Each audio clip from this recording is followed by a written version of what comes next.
Ruling party ಅವರಿಗೆ ನಾವು ಏನ್ ನಿಲುವಳಿ ತಂದ್ರೆ ಓದ್ತೀನಿ, ಆಮೇಲೆ ಇಮಿಡಿಯೇಟ್ ಕೊಟ್ಬಿಡಿ, ನಾವೇನು ಜಾಸ್ತಿ ಏನು ಇದಾಗಲ್ಲ. ಅಧ್ಯಕ್ಷರೇ, ಈ ರಾಜ್ಯದಲ್ಲಿ ಆಗಿರ್ತಕ್ಕಂಥ ಲಿಕ್ಕರ್ ವ್ಯವಹಾರ ಏನಿದೆ, ಇಡೀ ರಾಜ್ಯದಲ್ಲಿ ಮೊನ್ನೆ ವಿಡಿಯೋ ಬಂದು 2.5 ಕೋಟಿ ಹರಾಜ್ ಅಂತ ಹೇಳಿ ಪ್ರತಿ ಲಿಕ್ಕರ್ ಶಾಪ್ಗೂ ಮಾಡಿರುವಂತ ಆಡಿಯೋ ಬಂದಿದೆ. ಅದರಲ್ಲಿ ಮಂತ್ರಿ ಮಗಂದ ಹೆಸರು ಎಲ್ಲರೂ ಹೇಳ್ಬಿಟ್ಟಿದ್ದಾರೆ. ಇದು ಫಸ್ಟ್ ಟೈಮ್ ಅಲ್ಲ, 3ನೇ ಬಾರಿ ಆಗಿದೆ ಈ ತರ, ಪದೇ ಹಿಂಗ ಆಗ್ತಾನೆ ಇದೆ. ಇದು ಒಂದ್ ರೀತಿ ರಾಜ್ಯ ಸರ್ಕಾರ ಒಂದ್ ರೀತಿ ಕರಪ್ಟ್ ಆಗ್ಬಿಟ್ಟಿದೆ, ರಾಜ್ಯ ಸರ್ಕಾರ ಲೂಟಿ ಹೊಡಿತಾ ಇದೆ.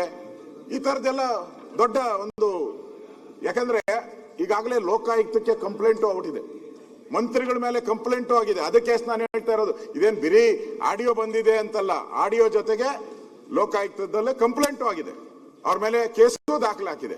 ಇಷ್ಟಾದ್ರೂ ಕೂಡ ನಾವು ಇದನ್ನ ಚರ್ಚೆ ಮಾಡಬೇಕು, ಇಂಪಾರ್ಟೆಂಟ್ ಇದೆ. ಇದನ್ನ ಇಡೀ ರಾಜ್ಯ ಇದನ್ನ ನೋಡ್ತಾ ಇದೆ, ಮಾಧ್ಯಮದಲ್ಲೆಲ್ಲ ಫುಲ್ 2 ದಿನ ಬಂದಿದೆ ಇದ್ರ ಬಗ್ಗೆ. ಇದು ಚರ್ಚೆ ಆಗ್ಬೇಕು ಅಧ್ಯಕ್ಷರೇ, ಅದಕ್ಕೋಸ್ಕರ ನೀವು ಇದನ್ನ ಚರ್ಚೆಗೆ ಅವಕಾಶವನ್ನ ಕೊಡ್ಬೇಕು ಅಂತ. ನಮ್ಮ ನೋಡಿದ್ದೇನೆ, ಈಗ ನಾವು ರಾಜ್ಯಪಾಲ ಒಂದ ನಿರ್ಣಯದಲ್ಲಿ ಏನೆಲ್ಲ ಚರ್ಚೆಗಳು ನಿಮ್ಗೆ ತಗೊಳ್ಬಹುದು. ಆಯ್ತಪ್ಪ, ಮುಗಿಸ್ಲಿಕ್ಕೆ ಆಯ್ತು, ನಾನು ಹೇಳ್ದು ಕೇಳಿಲ್ಲಿ, ಇದು ನಿಮ್ಗೆ ಅದಲ್ಲಿ ಕೂಡ ಚರ್ಚೆ ಮಾಡಬಹುದು. ಅದ್ ಬೇಡ, ನಮ್ ಸಪರೇಟ್ ಆಗಿ ಚರ್ಚೆ ಮಾಡ್ಬೇಕಂದ್ರೆ ಶಿಕ್ಷಣ ಕನ್ವರ್ಟ್ ಮಾಡಿ ನಾನು ಕೊಡ್ತೇನೆ. ಇಳಿಯಕ್ಕಿಂತ ಮುಂಚೆ ಚರ್ಚೆ ಆಗಬೇಕು, ಕಿಕ್ ಏರ್ದಾಗಲೇ ಚರ್ಚೆ ಆಗಬೇಕಾಗಿರೋದು. ಕಿಕ್ ಆಗಿದೆ, ಕಿಕ್ ಬ್ಯಾಕ್ ನಡೆದಿರೋದು. ನೀವು ಇವಾಗ ಚರ್ಚೆ ಕೊಡೋದು, ಆಮೇಲೆ ಚರ್ಚೆ ಕೊಡ್ತೀನಿ ಅಂತಂದ್ರೆ ಹೆಂಗಾಗುತ್ತೆ? ಕಿಕ್ ಆಗುದಿಲ್ಲ.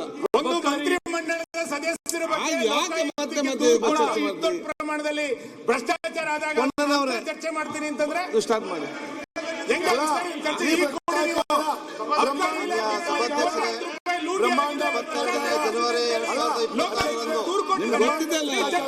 ಮಂಡಲದ ಸದಸ್ಯರುಗಳನ್ನು ಉದ್ದೇಶಿಸಿ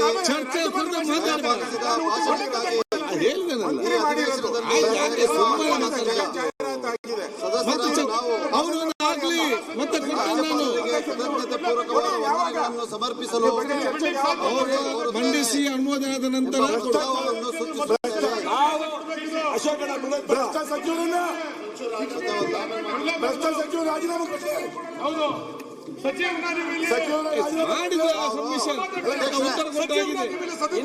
ತೀರ್ಮಾನ ಮಾಡ್ಕೊಂಡು ಗಲಾಟೆ ಮಾಡಕ್ಕೆ ಸ್ಟಾರ್ಟ್ ಮಾಡಿ.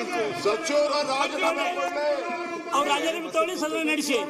ಅವ್ರು ರಾಜೀನಾಮೆ ಅವ್ರು ಇಲ್ಲಿ ಎತ್ಕೊಂಡು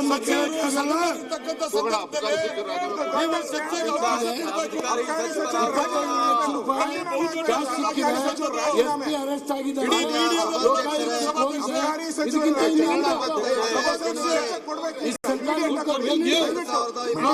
ಸಂಮಿಷನ್ ಮಾಡಿ ನಾನು ರೂಲಿಂಗ್ ಕೊಟ್ಟಿದ್ದೇನೆ,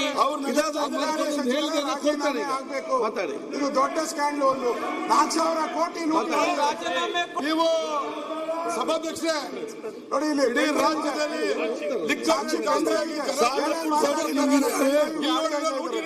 ದಯವಿಟ್ಟು ಅವಕಾಶ ಮಾಡಿ.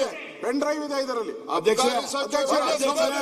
ಚರ್ಚೆ ಮಾಡಿ. ಅಬಕಾರಿ ಸಚಿವರು ಇಲ್ಲೇ ಕೂತಿದ್ದಾರೆ, ದಯವಿಟ್ಟು ಚರ್ಚೆಗೆ ಅವಕಾಶ ಕೊಡಬೇಕು ಸಭಾಧ್ಯಕ್ಷರೇ. ಅಧ್ಯಕ್ಷರೇ, ಪೆನ್ ಡ್ರೈವ್ ಇದೆ ಇದರಲ್ಲಿ. ರಾಜೀನಾಮೆ ಮಾನ್ಯ ಮುಖ್ಯಮಂತ್ರಿಗಳು ರಿಸೈನ್ ಕೊಡ್ರಿ. 22 ಜನವರಿ 2026ರಂದು ವಿಧಾನಮಂಡಲದ ಸದಸ್ಯರುಗಳನ್ನು ಉದ್ದೇಶಿಸಿ ದಯಪಾಲಿಸಿದ ಭಾಷಣಕ್ಕಾಗಿ ಸಚಿವರು ರಾಜೀನಾಮೆ ಕೊಡಬೇಕು.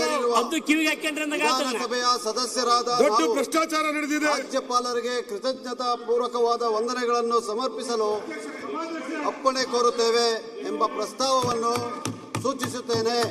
ಶ್ರೀ ಪ್ರದೀಪ್ ಈಶ್ವರ್ ಅವರು ರಾಜ್ಯಪಾಲ ಭಾಷಣದ ಮೇಲೆ ವಂದನಾ ನಿರ್ಣಯದ ಮಾನ್ಯ ಅನುಮೋದಿಸಿದರು. ಮಾನ್ಯ ಪ್ರದೀಪ್ ಈಶ್ವರ್ ಅಧ್ಯಕ್ಷರೇ, ವಿಧಾನಮಂಡಲದ ಸದಸ್ಯ ಈ ಅಧಿವೇಶನದಲ್ಲಿ ರಾಜೀನಾಮೆ ಕೊಡಲೇಬೇಕು.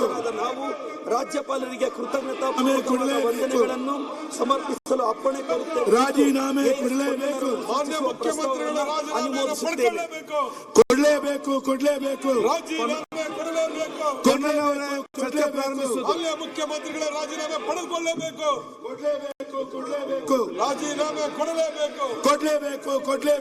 ರಾಜೀನಾಮೆ ಕೊಡಲೇಬೇಕು. ಕೇರಳ ಚುನಾವಣೆಗೆ ಕೊಡಲೇಬೇಕು. ಕಲೆಕ್ಟ್ ಮಾಡ್ತಾ ಇರೋದು ಕೇರಳ ಚುನಾವಣೆಗೆ ಹಣ ಕಲೆಕ್ಟ್ ಮಾಡ್ತಾ ಇರುವಂತದ್ದು. ಈಗ ಸದನವನ್ನು ರಾಜೀನಾಮೆ ಅವ್ರು ಹೇಳಿದ್ದಾರೆ 2 ಗಂಟೆ 15 ನಿಮಿಷಕ್ಕೆ ಅಬಕಾರಿ ಸಚಿವರೇ ರಾಜೀನಾಮೆ ಕೊಡ್ರಿ. ಅಬಕಾರಿ ಸಚಿವರು ರಾಜೀನಾಮೆ ಕೊಡ. ನೀವು ಸಣ್ಣ ಆಗ್ಬೇಕಲ್ವಾ? ಅದು ಒಂದು ಉತ್ತಮ ಆಹಾರದಿಂದ ಸಣ್ಣ ಆಗ್ಬೇಕಲ್ವಾ? ಪ್ರತಿದಿನ ನಮ್ಮ ಜೀನಿ ಸ್ಲಿಮ್ ನ ಯೂಸ್ ಮಾಡಿ ಯಾವುದೇ ಸೈಡ್ ಎಫೆಕ್ಟ್ ಇಲ್ದಂಗೆ ನೀವು ಸಣ್ಣ ಆಗ್ತೀರಾ.